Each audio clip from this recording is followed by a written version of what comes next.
Indian polity తాజా సమాచారం. లోక్పాల్ చైర్పర్సన్గా జస్టిస్ ఖన్విల్కర్. అవినీతి నిరోధక అంబుడ్స్మన్ లోక్పాల్కు చైర్పర్సన్గా సుప్రీంకోర్టు మాజీ న్యాయమూర్తి జస్టిస్ అజయ్ మాణిక్రావ్ ఖాన్విల్కర్ నియమితులయ్యారు. జ్యుడిషియల్ సభ్యులుగా హిమాచల్ ప్రదేశ్ హైకోర్టు మాజీ ప్రధాన న్యాయమూర్తి జస్టిస్ లింగప్ప నారాయణ స్వామి, అలహాబాద్ హైకోర్టు మాజీ ప్రధాన న్యాయమూర్తి జస్టిస్ సంజయ్ యాదవ్, ప్రస్తుతం లా కమిషన్ చైర్మన్గా ఉన్న కర్ణాటక హైకోర్టు మాజీ ప్రధాన న్యాయమూర్తి జస్టిస్ రితురాజ్ అవస్థి నియమితులయ్యారు. నాన్ జ్యుడిషియల్ సభ్యులుగా కేంద్ర ఎన్నికల సంఘ మాజీ కమిషనర్ సుశీల్ చంద్ర, పంకజ్ కుమార్, మాజీ ఐఏఎస్ అధికారి అజయ్ టిర్కీ నియమితులయ్యారు. లోక్పాల్ తొలి చైర్పర్సన్గా జస్టిస్ పినాకి చంద్రఘోష్ 2019 మార్చి 23 నుంచి 2022 మే 27 వరకు ఉన్నారు. జస్టిస్ ఖన్విల్కర్ 1957 జూలై 30న మహారాష్ట్రలోని పూణేలో జన్మించారు. 1984లో సుప్రీంకోర్టులో న్యాయవాదిగా ప్రాక్టీస్ ప్రారంభించారు. కేంద్ర ఎన్నికల సంఘం స్టాండింగ్ కౌన్సిల్గా పనిచేశారు. తర్వాత బొంబాయి హైకోర్టు న్యాయమూర్తిగా, హిమాచల్ ప్రదేశ్, మధ్యప్రదేశ్ హైకోర్టులకు ప్రధాన న్యాయమూర్తిగా సేవలందించి 2016 మే 13న సుప్రీంకోర్టు న్యాయమూర్తిగా నియమితులయ్యారు. 2022 జూలై 29న పదవీ విరమణ చేశారు. రాజకీయ నాయకులు ఎన్నికల సమయంలో తప్పనిసరిగా నేర చరిత్రను వెల్లడించాలని తీర్పు వెలువరించిన ధర్మాసనంలో ఆయన ఒకరు. గుజరాత్ అల్లర్ల కేసులో ఆనాటి సీఎం, ప్రస్తుత పీఎం నరేంద్ర మోదీ ప్రమేయం గురించి విచారించకుండానే కేసు మూసివేత నివేదికను సిట్ ఇవ్వడాన్ని సవాల్ చేస్తూ దాఖలైన కేసును కొట్టివేసిన ధర్మాసనంలో ఒక సభ్యుడిగా ఆయన ఉన్నారు. హోమోసెక్సువల్ సంబంధాలు ప్రైవేటుగా ఉండడం చట్టబద్ధమేనని తీర్పు ఇచ్చిన ధర్మాసనంలోనూ ఆయన ఉన్నారు. లోక్పాల్ సభ్యుల శోధన కమిటీ చైర్పర్సన్గా రంజనా దేశాయ్. అవినీతి నిరోధక అంబుడ్స్మన్ లోక్పాల్కు సారథి. సభ్యులను సిఫారసు చేసే శోధన కమిటీకి చైర్పర్సన్గా press council of India (PCI) chairperson justice Ranjana Prakash దేశాయ్ని కేంద్ర ప్రభుత్వం నియమించింది. రీసెర్చ్ అండ్ అనాలిసిస్ వింగ్ (రా) మాజీ అధిపతి సమంత్ కుమార్ గోయల్, సమాచార కమిషనర్ హీరాలాల్ సమారియా తదితరులు ఈ కమిటీలో సభ్యులుగా ఉన్నారు. ఎన్జీటీ చైర్పర్సన్గా జస్టిస్ ప్రకాష్ శ్రీవాస్తవ. జాతీయ హరిత ట్రిబ్యునల్ (ఎన్జీటీ) చైర్పర్సన్గా జస్టిస్ ప్రకాష్ శ్రీవాస్తవ నియమితులయ్యారు. ప్రస్తుతం తాత్కాలిక చైర్పర్సన్గా ఉన్న జస్టిస్ శ్రేయా కుమార్ సింగ్ నుంచి ఈయన బాధ్యతలు స్వీకరించారు. ఇది వరకు చైర్పర్సన్గా ఉన్న సుప్రీంకోర్టు మాజీ న్యాయమూర్తి జస్టిస్ ఆదర్శ్ కుమార్ గోయల్ పదవీ విరమణ చేయడంతో ఆ స్థానంలో జస్టిస్ శ్రేయా కుమార్ సింగ్ను 2023 జూలై 6న తాత్కాలిక చైర్పర్సన్గా నియమించారు. 1961 మార్చి 31న జన్మించిన జస్టిస్ శ్రీవాస్తవ 1987లో న్యాయవాదిగా వృత్తి జీవితం ప్రారంభించి సుప్రీంకోర్టులో ప్రాక్టీస్ కొనసాగించారు. 2008 జనవరి 18న మధ్యప్రదేశ్ హైకోర్టుకు అదనపు న్యాయమూర్తిగా, 2010 జనవరి 15న శాశ్వత న్యాయమూర్తిగా నియమితులయ్యారు. 2021 అక్టోబర్ 11 నుంచి 2023 మార్చి 30 వరకు కోల్కతా హైకోర్టు ప్రధాన న్యాయమూర్తిగా పనిచేసి పదవీ విరమణ పొందారు. భారత ప్రధాన ఎన్నికల కమిషనర్గా రాజీవ్ కుమార్. భారత ఎన్నికల commission election commission of India (ఈసీఐ)గా రాజీవ్ కుమార్ 2022 మే 14న నియమితులయ్యారు. ఎలక్షన్ కమిషనర్లుగా జ్ఞానేష్ కుమార్, సుఖ్బీర్ సంధు.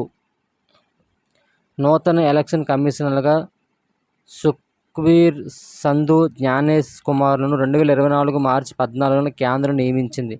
ఎలక్షన్ కమిషనర్లుగా ఎంపికైన సుఖ్బీర్, జ్ఞానేశ్లు 1988 బ్యాచ్ ఐఏఎస్ అధికారులు. సుఖ్బీర్ ఉత్తరాఖండ్ కేడర్ అధికారి కాగా, జ్ఞానేష్ కేరళ కేడర్ అధికారి. అఖిల భారత సర్వీసులోకి రాకముందు సుఖ్బీర్ అమృత్సర్లో ఎంబీబీఎస్ చదివారు. జ్ఞానేష్ గతంలో కేంద్రంలో పార్లమెంటరీ వ్యవహారాల మంత్రిత్వ శాఖలో కార్యదర్శిగా చేశారు. అమిత్ షా మంత్రిగా ఉన్న సహకార శాఖలోనూ కార్యదర్శిగా ఉన్నారు. జమ్మూ కాశ్మీర్కు ప్రత్యేక రాష్ట్ర హోదాను కల్పించిన ఆర్టికల్ 370ని రద్దు చేయడంలో జ్ఞానేష్ హోంశాఖలో పనిచేస్తూ కీలక పాత్ర పోషించారు. ఐఐటి కాన్పూర్ పట్టభద్రుడైన జ్ఞానేష్ 2014లో ఢిల్లీలో కేరళ రెసిడెంట్ కమిషనర్గా ఉన్నారు. ఎన్నికల కమిషనర్ అరుణ్ గోయల్ రాజీనామా. ఎన్నికల కమిషనర్ అరుణ్ గోయల్ తన పదవికి రాజీనామా చేశారు. రాజీనామాకు రాష్ట్రపతి ద్రౌపది ముర్ము వెంటనే ఆమోదముద్ర వేశారు. గోయల్ రాజీనామాతో ఎన్నికల సంఘంలో ప్రస్తుతం ప్రధాన ఎన్నికల కమిషనర్ రాజీవ్ కుమార్ ఒక్కరే మిగిలారు. సీనియారిటీ పరంగా రెండో స్థానంలో ఉన్న కమిషనర్ అనూప్ చంద్ర పాండే ఫిబ్రవరి 14న పదవీ విరమణ చేసిన తర్వాత రాజీవ్ కుమార్, అరుణ్ గోయల్ మిగిలారు. ఇప్పుడు గోయల్ రాజీనామాతో ఒక్కరే మిగిలారు. కేంద్ర సమాచార కమిషన్ ప్రధాన కమిషనర్గా హీరాలాల్ సమారియా. కేంద్ర సమాచార commission central chief information commission ప్రధాన కమిషనర్గా హీరాలాల్ సమారియా బాధ్యతలు స్వీకరించారు. రాష్ట్రపతి భవన్లో ద్రౌపది ముర్ము సమక్షంలో హీరాలాల్ ప్రమాణ స్వీకారం చేశారు.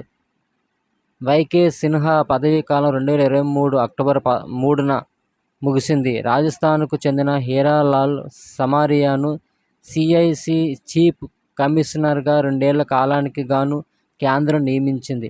ఈ పదవిని దళిత వర్గానికి చెందిన అధికారి చేపట్టడం ఇదే మొదటిసారి. 1985వ బ్యాచ్కు చెందిన ఐఏఎస్ అధికారి హీరాలాల్ సమారియా గతంలో కేంద్ర కార్మిక ఉపాధి మంత్రిత్వ శాఖ కార్యదర్శిగా ఉన్నారు. సుప్రీంకోర్టు న్యాయ సేవల కమిటీ చైర్మన్గా జస్టిస్ సూర్యకాంత్.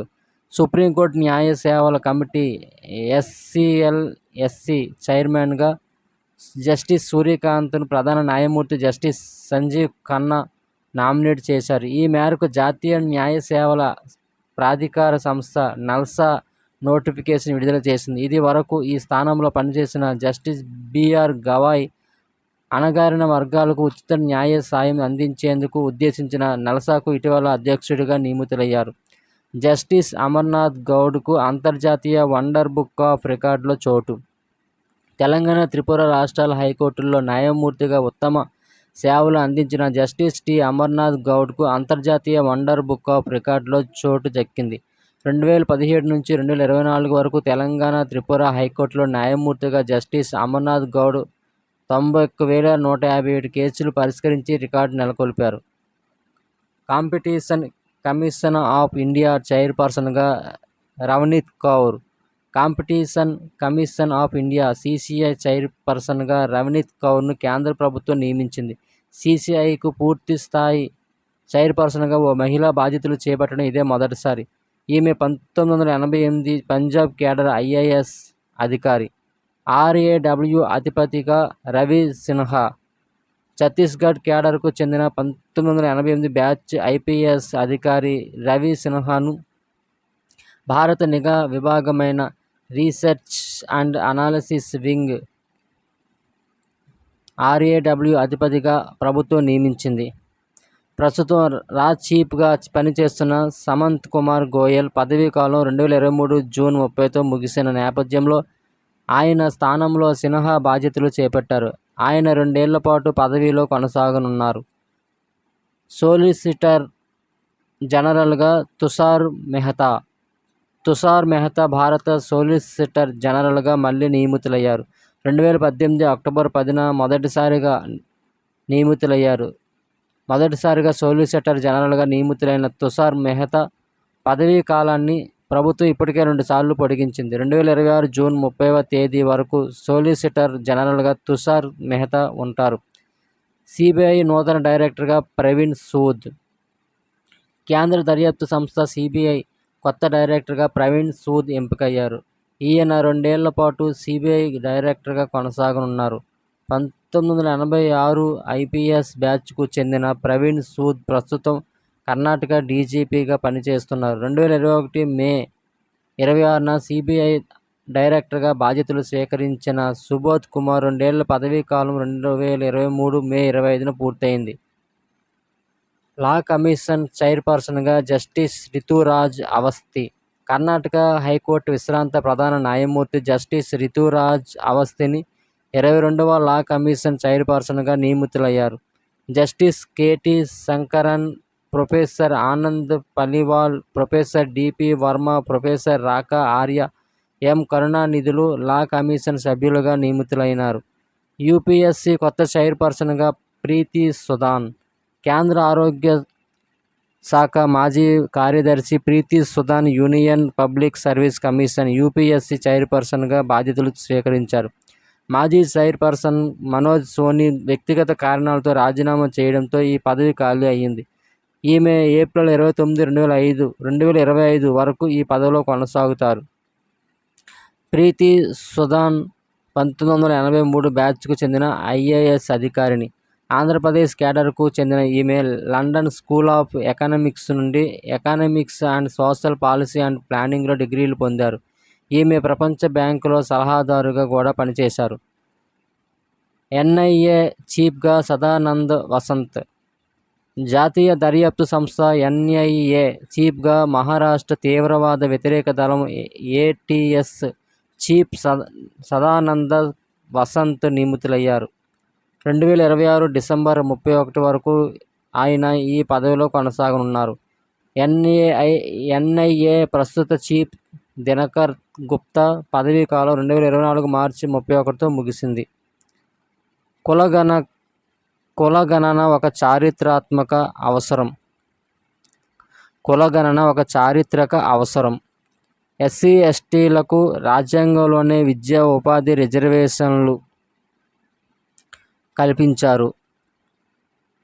1979 జనవరి 1న ప్రధాని మొరార్జీ దేశాయ్ ప్రభుత్వ ఉద్యోగాల్లో ఓబీసీలకు రిజర్వేషన్లు కల్పించడానికి socially and educationally backward classes కమిషన్ను నియమించారు.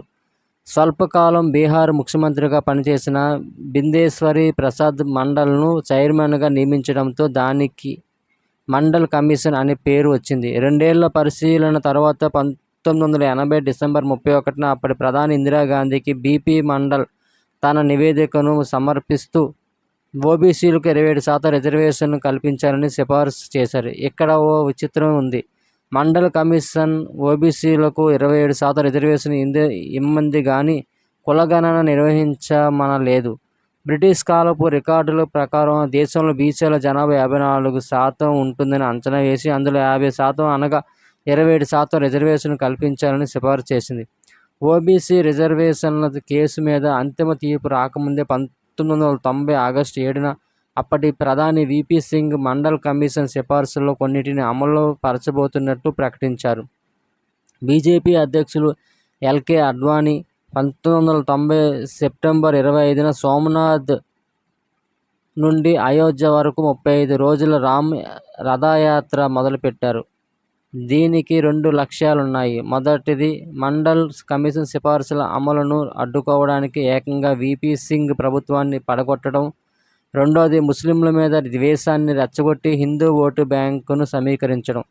2 ఏళ్ల తర్వాత 1992 నవంబర్ 16న ఇందిరా సహాని కేసులో సుప్రీంకోర్టు ఓబీసీలకు 27% రిజర్వేషన్లను ఆమోదిస్తూ తుది తీర్పు ఇచ్చింది. అయితే మొత్తం రిజర్వేషన్లను 50%కి మించరాదని, క్రిమీలేయర్ కుటుంబాలను రిజర్వేషన్ పరిధి నుండి తప్పించాలని కొత్తగా 2 నిబంధనలు పెట్టింది. 1881లో తొలిసారిగా జనగణన నిర్వహించారు. ఆ మరు సంవత్సరం అంటే 1882లో విలియం విల్సన్ హంటర్ నాయకత్వాన ఏర్పడిన కమిషన్ దేశంలో కులగణన నిర్వహించింది. అప్పటి నుండి ప్రతి 10 ఏళ్లకు ఒకసారి జనగణన కార్యక్రమం తప్పకుండా సాగుతుంది. కానీ కులగణన జరగలేదు. స్వతంత్ర భారతదేశంలో తొలిసారిగా కులగణన చేపట్టిన ఘనత బీహార్ ముఖ్యమంత్రి నితీష్ కుమార్కు దక్కుతుంది. దేశంలో అంతటి చొరవను చూపిన మరో ముఖ్యమంత్రి వైఎస్ జగన్మోహన్ రెడ్డి మాత్రమే. బీహార్లో 2214 కులాలున్నట్టు తేలింది. అయితే ఆంధ్రప్రదేశ్లో 700కు పైగా కులాలున్నట్టు అంచనా. ఆ లెక్కన ఏపీ కులగణన ప్రాజెక్టు బీహార్ కన్నా 3-4 రెట్లు పెద్దది. బీహార్లో కులగణన లెక్కలు. బీహార్ కులగణన సర్వేలో మొత్తం 13.07 కోట్లున్న రాష్ట్ర జనాభాలో 63.13% బీసీలే ఉన్నారని తేలింది. ఇందులో అత్యంత వెనుకబడిన వారు 36%, ఇతర వెనుకబడిన వారు 27.13% ఉన్నారని బీహార్ అభివృద్ధి కమిషనర్ వివేక్ సింగ్ పాట్నాలో ఒక కులగణన వివరాలను వెల్లడించారు. దేశవ్యాప్తంగా కులగణన చేపట్టడం వీలు కాదని కేంద్ర ప్రభుత్వం తేల్చి చెప్పడంతో తమ రాష్ట్రంలో ఈ ప్రక్రియ చేపడతామని బీహార్ ముఖ్యమంత్రి నితీష్ కుమార్ 2022 జూన్లో ప్రకటించారు. 2023 జనవరిలో కులాల వారీగా జనాభా లెక్కల సేకరణ ప్రారంభమైంది. రాష్ట్రంలోని 38 జిల్లాల్లో 2 దశల్లో ఈ ప్రక్రియను పూర్తి చేశారు. ఓబీసీల్లో యాదవులు అత్యధికంగా 14.27% ఉన్నారు. రాష్ట్రంలో దళితులు 19.65% ఉన్నారు. గిరిజనులు కేవలం 1.68% మాత్రమే ఉన్నారు. 22 లక్షలు ఉన్నారు. అగ్ర కులాల వారు రాష్ట్రం జనాభాలో 15.52% ఉన్నారు. మొత్తం జనాభాలో హిందువులు 81.98%గా ఉన్నారు. ముస్లింల జనాభా 17.7%గా ఉంది. క్రైస్తవులు, సిక్కులు, జైనులు వేళ్ల మీద లెక్కబెట్టేంత స్థాయిలోనే ఉన్నారు.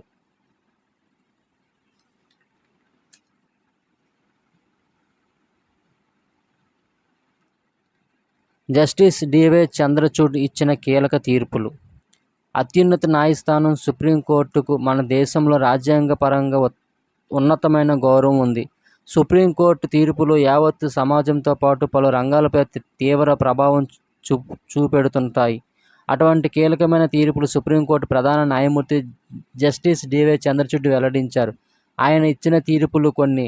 గోప్యత హక్కు. డివై చంద్రచూడ్ జస్టిస్గా వ్యవహరించిన సుప్రీంకోర్టు రాజ్యాంగ ధర్మాసనం గోప్యతా హక్కుపై కీలకమైన తీర్పును వెలువరించింది. గోప్యతను ప్రాథమిక హక్కుగా గుర్తిస్తూ తీర్పు ఇచ్చారు.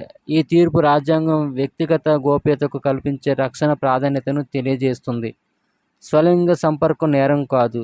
చారిత్రక Navtej Singh versus union of India కేసులో భారతీయ శిక్షా స్మృతి ఐపీసీలోని సెక్షన్ 377పై సుప్రీంకోర్టు వెల్లడించిన సంచలన తీర్పులో కీలక పాత్ర పోషించారు. సెక్షన్ 377ను రద్దు చేస్తూ సుప్రీంకోర్టు స్వలింగం సంపర్కం నేరం కాదని తీర్పునిచ్చింది. అదేవిధంగా స్వలింగ సంపర్కానికి చట్టబద్ధత కల్పించింది. ఈ తీర్పు వెల్లడించిన 5 న్యాయమూర్తుల రాజ్యాంగ ధర్మాసనంలో జస్టిస్ డివై చంద్రచూడ్ కూడా ఉన్నారు. ఆధార్ చట్టబద్ధత. కేంద్ర ప్రభుత్వం తీసుకొచ్చిన ఆధార్ పథకం రాజ్యాంగపరంగా చట్టబద్ధమైనది అని సుప్రీంకోర్టు ఇచ్చిన తీర్పులో సైతం జస్టిస్ డివై చంద్రచూడ్ కీలకంగా వ్యవహరించారు. ఈ కేసులో రాజ్యాంగ ధర్మాసనం ఆధార్ పథకం చెల్లుబాటును పరిశీలించింది. సంక్షేమ పథకాలకు ఈ ఆధార్ స్కీమ్ను ఉపయోగించడాన్ని సుప్రీంకోర్టు బెంచ్ సమర్థించింది.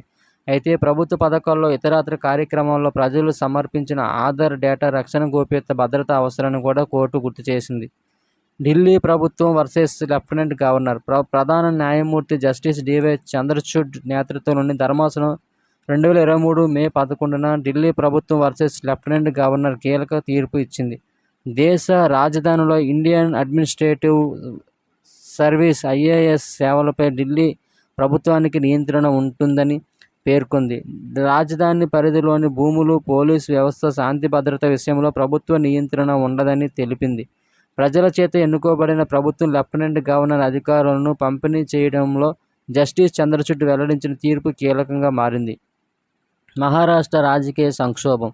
34 ఎమ్మెల్యేల మద్దతు ఉన్న శివసేన చీలిక వర్గం ఏక్నాథ్ షిండే వర్గానికి బలం పరీక్షకు అనుమతించిన మాజీ మహారాష్ట్ర అసెంబ్లీ స్పీకర్ భగత్ సింగ్ కోశ్యారీ నిర్ణయం సరికాదని చీఫ్ జస్టిస్ చంద్రచూడ్ నేతృత్వంలోని ధర్మాసనం తీర్పు వెల్లడించింది.